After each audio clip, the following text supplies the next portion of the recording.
Halo guys, selamat datang lagi di channel saya Prasetya Arisa Putra. Semoga teman-teman di sini tidak lupa sama saya, karena saya bukan sudah sih, sempat vakum lama. Bukan sempat ya, memang lagi vakum lama, nggak buat vlog mengenai Grab di Surabaya.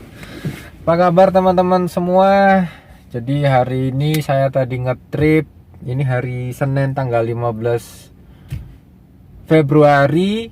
Hari ini saya ngetrip dapat 5 trip. Alhamdulillah.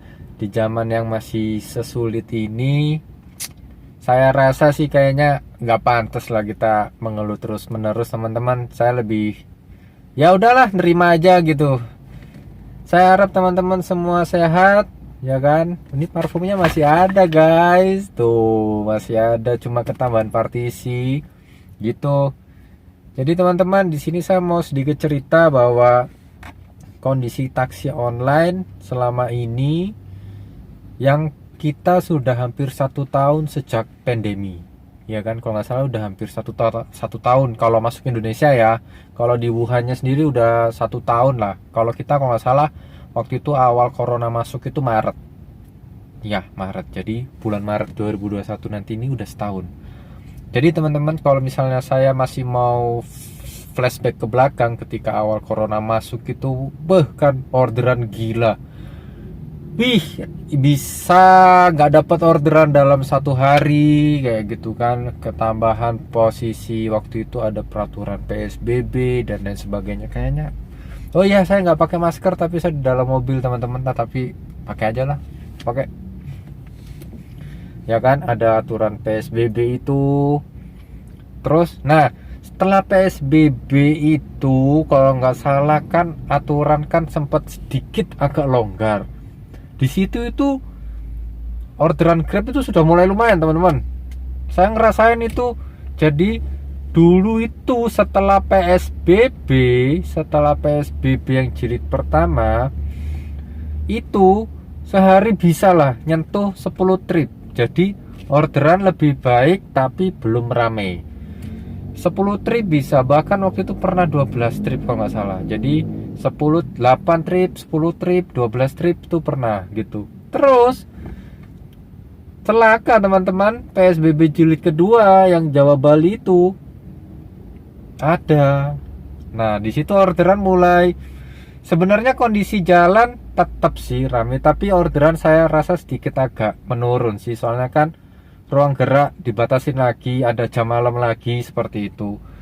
Jadi kalau misalnya saya pengen bilang kondisi taksi online di Surabaya berdasarkan yang saya alami, belum rame, tapi oke lah, masih mending ketimbang dulu awal-awal corona kayak gitu. Jadi sekarang ya pelan-pelan lah teman-teman ya, gitu. Pelan-pelan sudah mulai ada duit lah gitu. Jadi pulang itu masih bawa uang, walaupun nggak banyak, walaupun kalau dihitung-hitung sebenarnya masih minus gitu. Ya balik lagi teman-teman, kita nggak tahu kondisi seperti ini itu sampai kapan. Cuma yang paling utama sih mending kita jaga kesehatan dulu, karena kalau udah sakit tambah lebih susah lagi gitu. Jadi kondisi taksi online di Surabaya sudah lebih baik tapi belum rame. Seperti biasa, kita ini yang berprofesi sebagai taksi online ini membutuhkan anak sekolah, anak kuliah. Ya Allah, kapan mereka ini masuk gitu kan. Saya nggak tahu kalau daerah lain ya. Kalau di Surabaya ini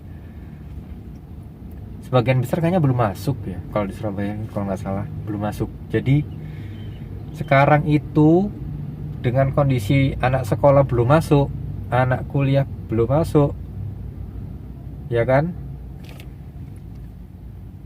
ngetemnya itu di tempat yang benar-benar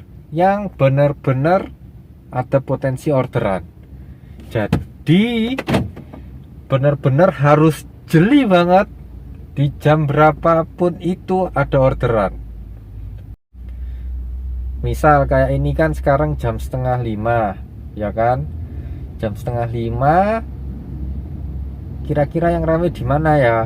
Kita kan nggak mungkin ngetemnya di perumahan-perumahan, ya kita langsung aja lari ke daerah perkantoran apa pabrik-pabrik gitu. Jadi daripada buang-buang waktu nggak dapat orderan, jadi mending langsung ke tempat yang ada potensi gitu.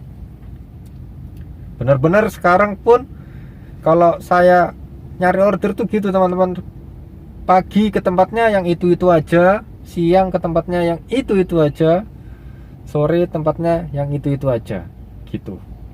Dan sekarang saya sejak menikah ini gak bisa seperti dulu yang saya harus on jam 5 pagi pulang jam 6 sore, karena saya harus ngantar istri saya kerja dulu. Nah sekarang ini saya lagi nunggu istri saya pulang. Jadi ini sekarang saya pas bikin vlog ini saya sudah sampai di kantornya istri gitu teman-teman. Ya kalau misalnya teman-teman kepo sih mingguannya berapa, ya saya tunjukin deh mingguan saya berapa, ya kan. Nggak banyak teman-teman, ya nggak sebanyak dulu sebelum pas ada corona. Dulu kan seminggu paling sedikit 2,5 lah gitu, 2,5 3 juta. Sekarang ya di angka 1 gitu teman-teman, kadang nggak sampai 1 gitulah. Ya apapun itu, yang utama sih mending sekarang jaga kesehatan dulu, protokol kesehatannya. Terus kita benar-benar harus giat berdoa banget supaya kondisi ekonominya membaik, coronanya hilang, ya kan. Semoga dengan adanya vaksin ini membangkitkan gairah-gairah ekonomi yang sempat tertunda teman-teman, supaya ketika ekonomi ini sudah pulih, kita pulang capek tapi bawa uang itu nikmat. Kalau sekarang pulang ke rumah ya kayak gitu, itu ketambahan pusing, banyakan mikir gitu teman-teman. Oke, jadi jaga kesehatan dulu, kita berdoa semoga ekonomi pelan-pelan lebih baik, dan ya semoga vaksin ini bisa membangkitkan ekonomi yang kemarin sempat tertunda. Selain itu anak sekolah cepat masuk biar mereka juga bisa berinteraksi dengan teman-temannya, anak kuliah juga cepat masuk supaya kita ordernya lebih ramai lagi. Oke, see you teman-teman. Saya akan segera meluncur lagi ke dunia per YouTubean. Jadi kemarin sempat tertunda ya karena saya BU, jadi beberapa part harus saya jual dulu karena untuk nutup ini angsuran mobil ini gitu teman-teman. Oke teman-teman, sampai jumpa lagi di vlog berikutnya. Jangan lupa subscribe, jangan lupakan saya teman-teman, ya kan. Sampai ketemu lagi. Assalamualaikum warahmatullahi wabarakatuh.